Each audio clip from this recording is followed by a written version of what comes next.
This audio clip is the first 10 minutes of my interview with Tony Danessa at Pointe St. Charles.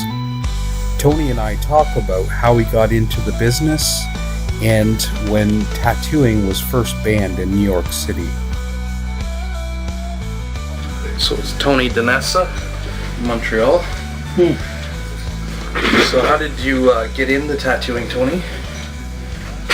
How? No. A friend of mine knew I had a shop, Manhattan there, and he was looking for someone in a shop on the beach during the summer. We told him, well, since I was going to art school at that time, my friend asked me if I wanted a tattoo. I never did it before, so took me down there, down the shop, talked to him, watched the guys tattoo and all that, and I said, sure, I'll go there and do it in the summer. Just to be like working at the job. That's how I started. And that was in New York? And you were attending art school there? Yeah. And so when you went in to do the tattoo, how did it go? Well, see, it's not like today. You call these, what do they call them, apprentices and all that stuff. That wasn't like that in those days. Never was even in a tattoo shop. Never even had a machine in my, and I went out there, me just watching these guys tattoo, and that's how. So I went out in Rockaway Beach, and I just sat down and no one was there to tell me how to run the machines or nothing like that. I just, yeah. I thought it was easy, stencil on the arm, trace it, and then,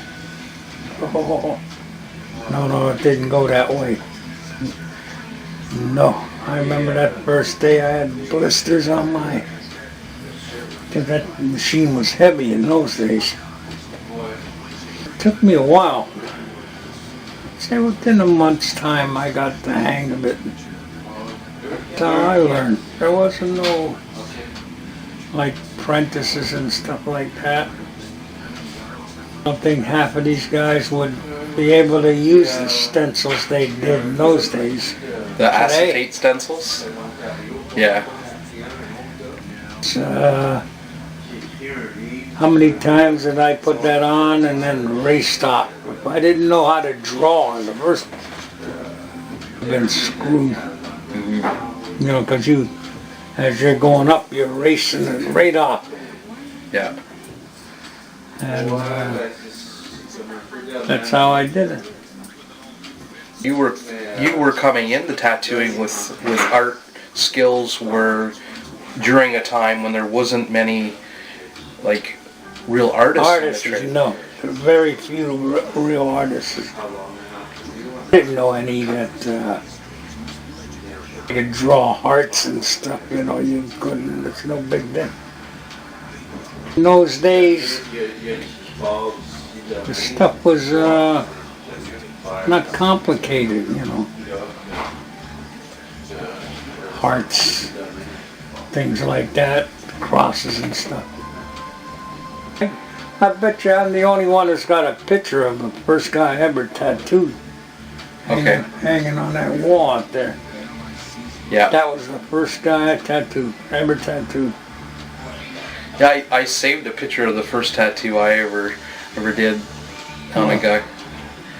I just found it the other day. It's kind of a coincidence you say that. Well, this was the first tattoo to do was a panther with the snake. That was hell, man. Jesus. I don't remember how long it took me. But it took me a long time because first the ink wasn't going in. I didn't know what the hell I was doing wrong. No one was there to tell me what to do. So they just give you the client and left you there? I went there, they rented the store, and we went in there. Me and Chances, that's his brother-in-law, was with me. Took care of the people who walked in. That was it.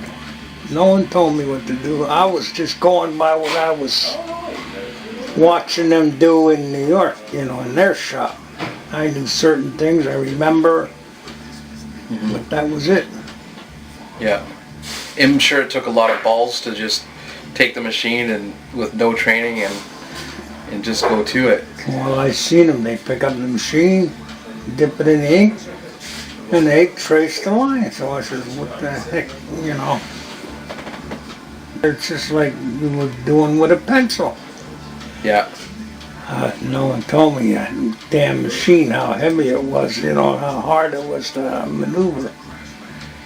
Eventually, I, you know, learned to handle that. It was just learning to put the ink in the machine, you know. No one told me how to adjust the machines. No one told me how to do anything in those days.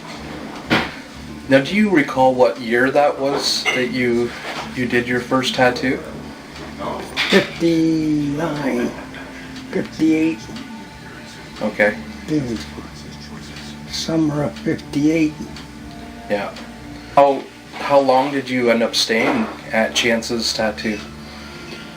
Stayed with him until he closed in 60. Closed in 61 because the shop he had, they were tearing down the building, so we had to close shop. That's when I opened my shop. Okay, and that's, you opened a shop there, did you? No, right across the street, around the corner, I opened my shop there. Okay. And then how long did you tattoo in that location? About a year and a half before they banned tattooing in New York City.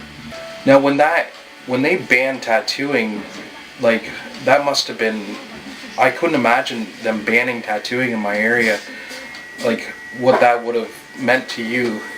Well, I gotta figure out, there was only 8 shops in all New York City. All they did was made a ruling you had to be a doctor to tattoo if you were going to tattoo. Okay. Otherwise, forget. But that's not what made everybody pissed off. They come in there and they made you buy all this sterilizing equipment and all this stuff, you know. That was when they changed around. We bought everything, sterilizers, and they told us we had to dress certain ways and all this. Then before you know it, they send a letter saying November the 1st, tattooing is illegal in New York City. Wow. And after you'd spent all this money. That's right. Carrying around my equipment, tattooing apartments, anywhere they could. But a tattoo, you come to the bar on the corner and I'd be there and we'd go to your apartment or wherever the heck, or my place, and that's where we tattoo. Okay. So how long did you continue the tattoo underground? Do you recall the...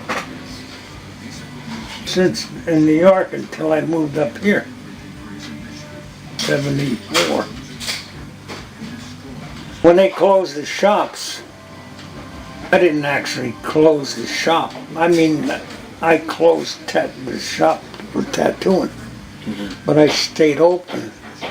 There was a reason I stayed open, because I knew all the police and that. They were all friends of mine. Okay. Shop stayed open. Customers used to come in. I wouldn't tattoo them, but I'd send them down into the village to these 2 guys. Okay. That's Stanley and Walter Moskowitz. Okay. Brothers.